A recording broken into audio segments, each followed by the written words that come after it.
Hello, नमस्कार सखींनो. उज्ज्वलाच kitchen कट्ट्यामध्ये आपल्या सर्वांचं मनापासून स्वागत.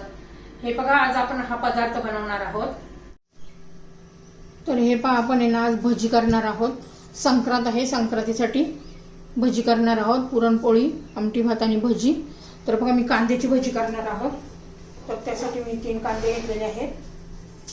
त्याच्या दोन्ही बाजूचं असं काढून घ्यायचंय. त्याचं टरफल काढून घेतलेलं आहे आणि उभा उभा असा कांदा चिरायचा आहे आपल्याला. एकदम छान मस्त भजी होतात ही तयार, कांद्याची भजी. पुरणपोळी म्हणजे भजी ही लागतात. भजी, कुरडई, पुरणपोळी, आमटी, भरपूर सारे पदार्थ करणार आहे मी आता. तर तुम्हाला भजीची रेसिपी दाखवणार आहे मी. पुरणपोळीची रेसिपी आधी मी दाखवलेलीच आहे. कांद्याची भजी आणि हे मिरचीची भजी करणार आहे. आता ह्या मिरच्या ज्या आहेत ना, पोपटी कलरची मिरची घ्यायची, तिखट नसते ती, म्हणजे सगळेजण आवडीने खातात. लहान मुलांना जास्त तिखट चालत नाही, तर त्यासाठी कमी तिखटवाल्या मिरच्या घेतलेल्या आहेत मी. आता हे आपला कांदा तर चिरून झालेला आहे.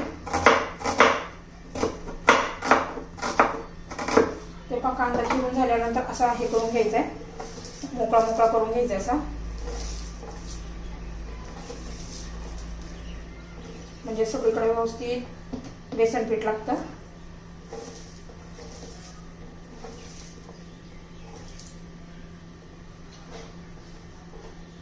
आणि आपला कांदा असा मोकळा मोकळा करून घेतलेला आहे मी. त्या मिरच्या चिरून घ्यायच्या आहेत. तर पहा, अशी मिरची घ्यायची आणि मध्ये काप द्यायचा. पूर्ण असा काप द्यायचा नाहीये. आता सर्व मिरच्या मी अशा चिरून घेते. हे पहा, ह्या पद्धतीने अशा कापून घ्यायच्या शेवटपर्यंत, म्हणजे आतमध्ये आपण जे बेसन पीठ ते आत शिरतं, चांगला मसाला आत शिरतो. तर ह्या सर्व मिरच्या बघा आपल्या चिरून झालेल्या आहेत, उभे चिरून घेतलेल्या आहेत. आता आपण कोथिंबीर पण चिरून घेऊ. एकदम बारीक अशी चिरून घ्यायची आपल्याला.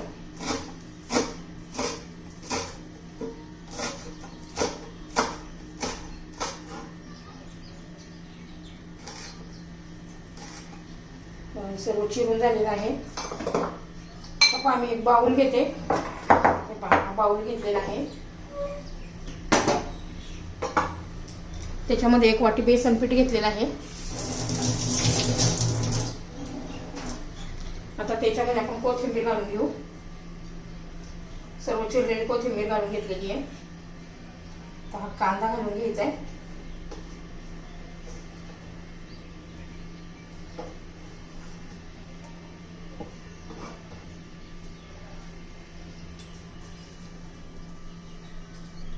तर हे पहा, कांदा पण घालून घेतलेला आहे. चवीनुसार आता मीठ घालून घ्यायचे. त्याच्यात लाल तिखट घालायचे. तुम्ही लाल मिरची घालायची असेल तर ती पण घालू शकता. मी हे लाल तिखट घालून घेतले. थोडीशी आपली हळद घालायची.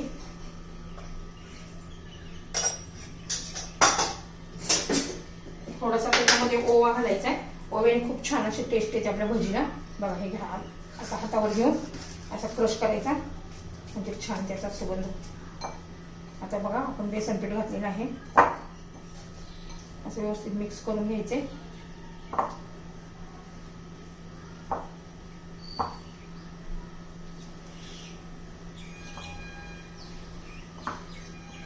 त्याला लागले तर आपण नंतर बेसन पीठ घालू. आता हे कांदा आणि मिठाला पाणी सुटलं ना, त्यात मस्त व्यवस्थित मिक्स होईल, बाइंडिंग येईल. आता आपण हे 5-10 मिनिट बाजूलाच ठेवूया.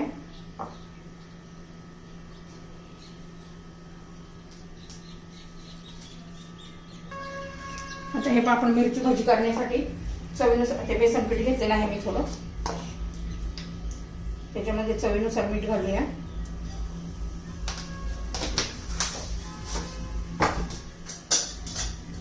थोडीशी चिमूटभर हळद घालायची आहे.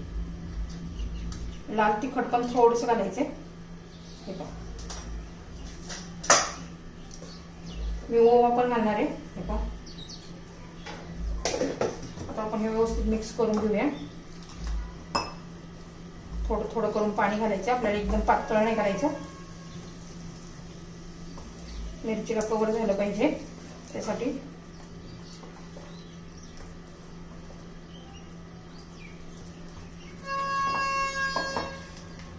थोडंसं घालते चमच्यावर.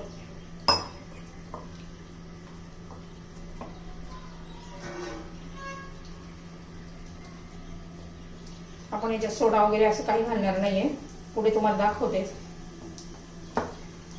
भजी तळताना काय करायचं ते. हे पहा, या पद्धतीने झालं पाहिजे असं.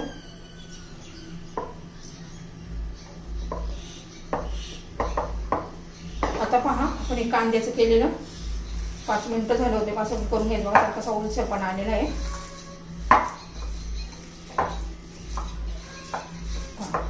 मस्त असं हे पण आपलं भिजून झालेलं आहे.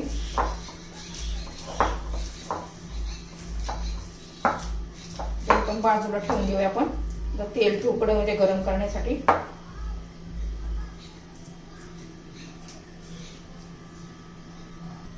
तर हे पहा, आपलं तेल गरम झालेलं आहे. आपण प्रथम कुरडया तळून घेऊया.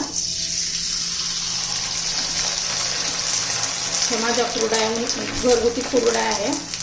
उन्हाळ्यामध्ये मी कुरडई बनवत असते. बघा किती फुलल्यात असं बघा.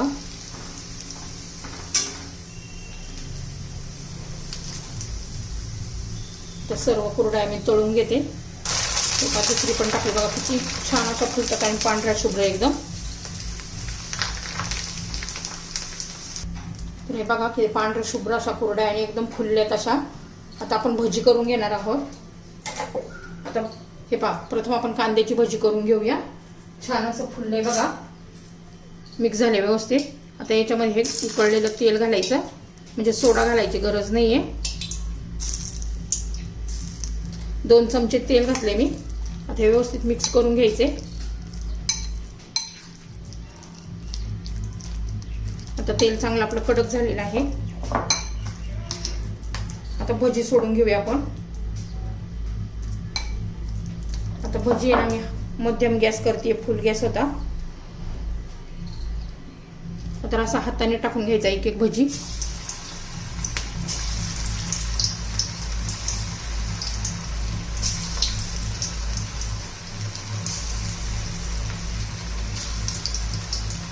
एकदम छान अशी आपली भजी चवदार भजी होतात, कुरकुरीत अशी.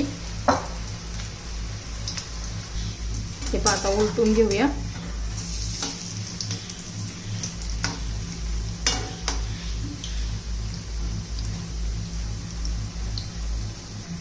हे पहा, छान अशी आपली भजी तळली गेलेली आहे. आता मी काढून घेते.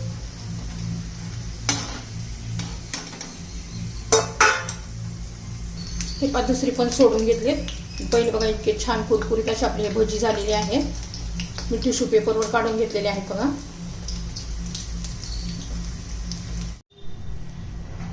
तर हे पहा, आपले ही कांदा भजी झालेली आहे. आता मिरचीची भजी करायची आहे. त्यासाठी या पिठामध्ये आपण पुन्हा थोडंसं गरम तेल घालायचं. 1 चमचा, जास्त नाही घालायचं, नाही तर तेलकट होतात. आता हे पीठ मी व्यवस्थित काढून घेते. आता याच्यात एक एक मिरची बुडून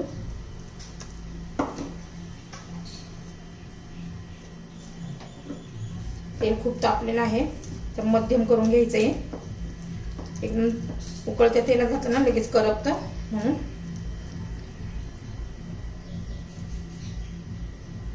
तर हे पहा, अशी मिरची बेसन पिठात मिक्स करून घ्यायचंय.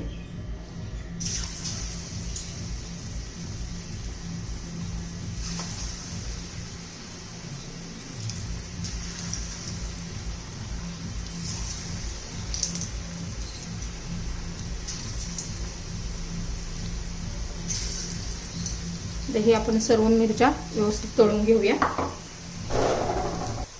हे पहा, छान अशा तळून घ्यायच्या आहेत आपल्याला.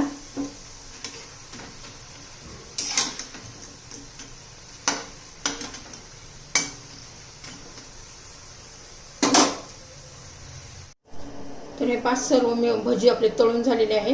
हे मिरचीची भजी आणि ही कांद्याची भजी दोन्ही पण एकदम असे कुरकुरीत खमंग असे टेस्टी भजी आपले तयार झालेले आहेत. हे पहा, आज मकर संक्रांत आहे, त्यासाठी आपल्याला या खाण्याची पूजा करायची. याला सुगडं पण असं म्हणतात. तर आपण मकर संक्रांतीच्या दिवशी याची पूजा करतो. त्यासाठी प्रथम या हळदी कुंकू लावून घेते आणि नंतर एका पाटावर लाल कपडा चुरून घेतलेला आहे आणि हे तांदूळ वाहून घेतलेले आहे पहा. तर त्याच्यावर आपल्याला ही सुगडी ठेवायची आहे. त्या सुगड्यांना पण आपण ना हळदी कुंकू लावून घेतलेलं आहे बघा, असं उभ्या रेषा मारून स्वच्छ अशी धुवून घेतलेली आहे.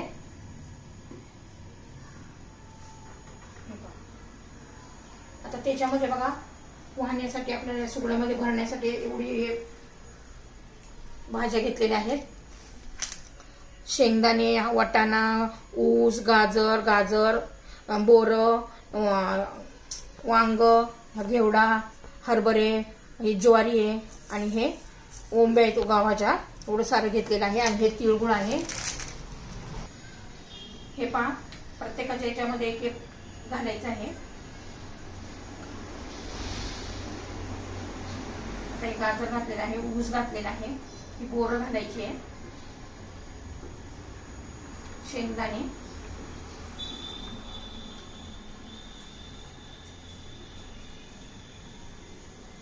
सर्व पदार्थ घालून घ्यायचे आहेत.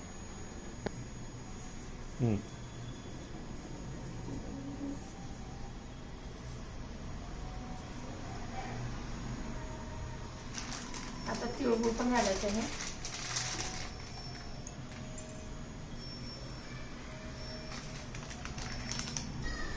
नंतर एक फूल पण ठेवायचं आहे.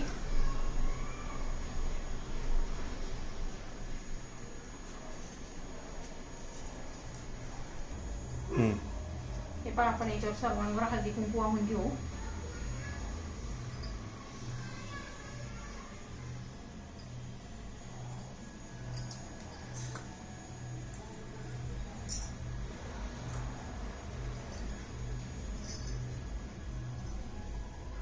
ह्या पद्धतीने आपली मकर संक्रांतीची पूजा झालेली आहे.